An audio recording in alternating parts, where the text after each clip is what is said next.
Hello and welcome to the Velveteen Lounge Kitchen, coming to you from Fuchsia Tiki Bar in New Paltz, New York.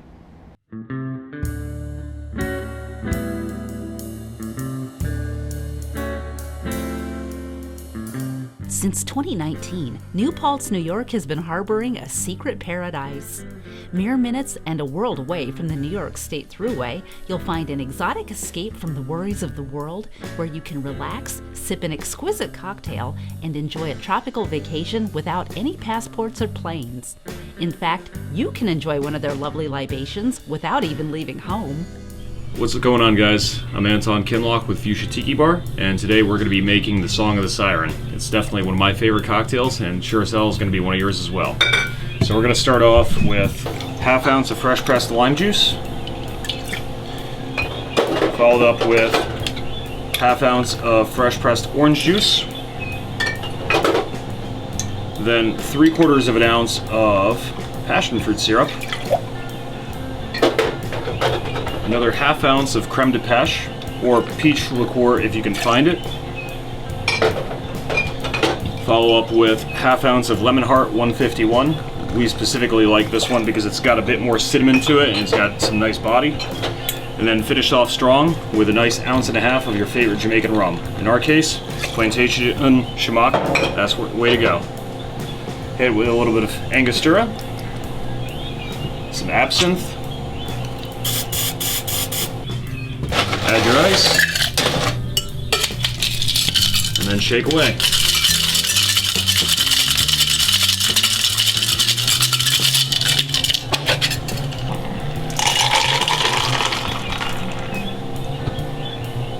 And this is where the fun really starts.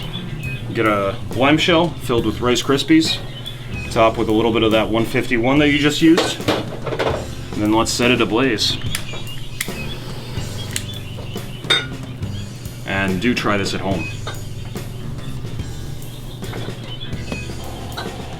Enjoy, guys. What inspired you to actually open a tiki bar in the Hudson Valley?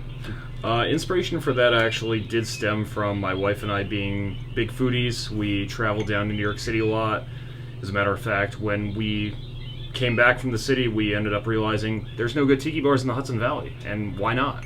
So we decided to fill that niche, and you know what? It's been an amazing roller coaster ride. We've met some incredible people as a result, and there's an entire hidden world that a lot of people don't know about, and I wish they really would. That niche has been filled because Fuchsia is amazing. So do you have a favorite tiki bar? I would say probably one of my favorites would be, rest in peace, Mother of Pearl.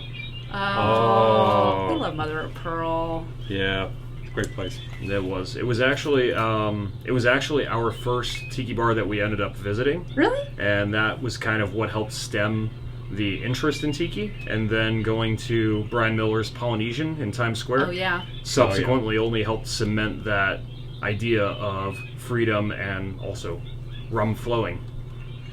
What caused you to choose this particular location to open the bar? So this particular location was actually a result of my consulting business that I had run for a number of years, and my partner upstairs that owns a Chinese restaurant in the same interest as the tiki bars of past years, was affiliated with a Chinese restaurant, and I saw it as a wonderful opportunity to take over a space, take over the lease, and bring something unique to the area. It allows you to have food with the bar, but without having to produce the food directly on premises. Yeah, that's great. Which is fantastic. That's great. It doesn't always happen. No. So from a business perspective, my overhead is minimal, but more importantly, we get to focus on the more important things like the ambiance and obviously the rum. Definitely. Yay for rum. Yay for rum. Now, speaking of which, we have a few bottles behind us. Yeah, here. how many did you say are back here? Currently our stock is at about 163 kinds of rum. I believe we have one of the largest selections in New York State. Wow. Big fun. You started out with, what's your first bottle? This is a stupid question because it's like, I don't know what my first bottle was, you know. But no, I distinctly remember one of my first bottles actually was none other than the Funk, which is a Jamaican overproof rum that we got from our distributors at PM Spirits, and it was something that I'd never seen on the shelves before.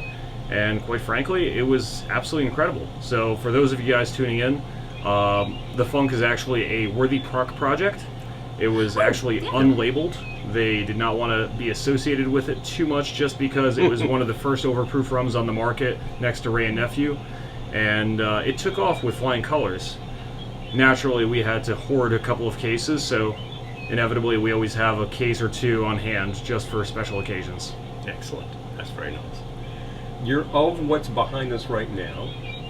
I think I was asking you earlier, like what's your latest that you like a lot?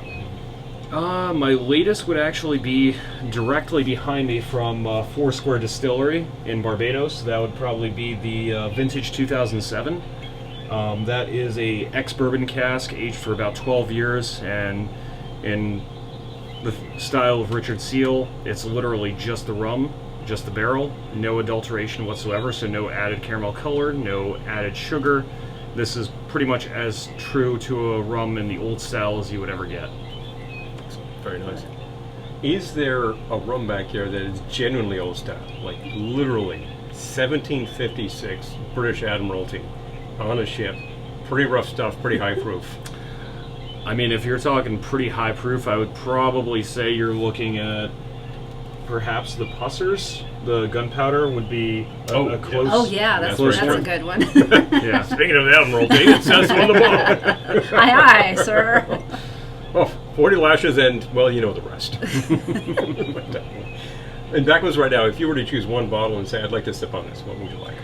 If I was to sip on anything for the rest of my life, it would actually be probably the Rum Runner.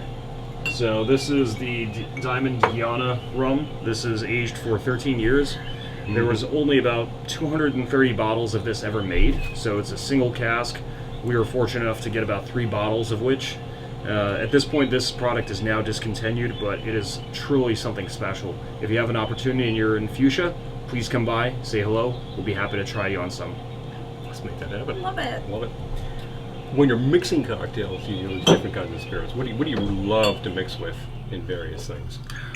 I really am a big fan of Amaro, actually. Me too. It's kind of Absolutely. funny. Yeah, Amaros you don't see in Tiki too often, but Amaros definitely have a special place in Tiki, I think. Just that bitter bracing note is a nice contrast for all those wonderful fresh pressed juices that you get in every single recipe. Definitely. Syrups-wise, what are you using all the time that you would say, like, if you have a home tiki bar, you gotta have this? You absolutely must have passion fruit syrup. It is a non-negotiable staple of any good bar. If you have an opportunity, get the frozen puree, and then just add a little bit of sugar and cook that down. That's what we do. Absolutely. But in a pinch, for you guys tuning in, Goya also makes a pretty decent product that you can just cook down without any added sugar, and that works just as well as a substitute. What's on your menu right now that's fairly new that you like? Probably the newest addition to our menu is actually our Dead Man Walking. So that is a 1934 zombie. However, we've turned it into a clarified milk punch. So we make the whole cocktail 5 gallons at a time, and then we actually add whole milk to it. It sits on the milk for 3 weeks, then we strain that out. So the curds end up settling to the bottom, the whey stays at the top, and as a result you have the cocktail kind of diluted down to a more approachable level of ABV. But nonetheless, it's equally as dangerous, which is why we still limit 2 per guest. Classic cocktails, like anything like 40s, 50s, 60s tropical bars. Could be a genuine tiki bar, or could just be a Caribbean bar. All the classics that you think, yeah, any place would make this. What do you think I would make that any day of the week? Oh, that would probably be the Hotel Nacional, actually. So for those of you guys that have apricot liqueur and don't know what to do with it, that's a great addition. So apricot, lime, pineapple, and some good Havana Club or another Spanish-style rum. That's right up your alley. Definitely. I don't know if we can you currently get Havana Club in the country? You can get Havana Club, but it's not the true Havana Club. It's the Puerto Rican style. The Bacardi product. It is. Yep. But nonetheless, if all else fails, you could always use Ron del Barolito or even Don Q. Those are great substitutes for that are going to be very, very comparable. Yeah. Yep. Definitely good stuff. How long do you intend to be behind the stick making this happen? As long as I possibly can. Honestly, I don't foresee myself getting out from behind the bar anytime soon. I love it all too much. The interactions with people, trying new rums, trying new things, and getting ideas and inspiration. I don't think I quite would be the same person, nor would I be as far as I am in life without being behind the stick. It's great for us being in the Hudson Valley, and it's great for the entire Hudson Valley. So thank you for being here. Thank you so Absolutely. much for having me, guys. Cheers, folks. Cheers. There you have it. This has been a visit to Fuchsia Tiki Bar in New Paltz, New York. When you're passing through the Hudson Valley, you must stop in. The only problem is, I warn you, when you drop in, you will not want to leave. Thank you for visiting the Velveteen Lounge Kitchen. Be sure to join us Monday for a visit from Cousin Glendora and Thursday for another Liquored Up live broadcast. It's always happy hour at the Velveteen Lounge Kitchen.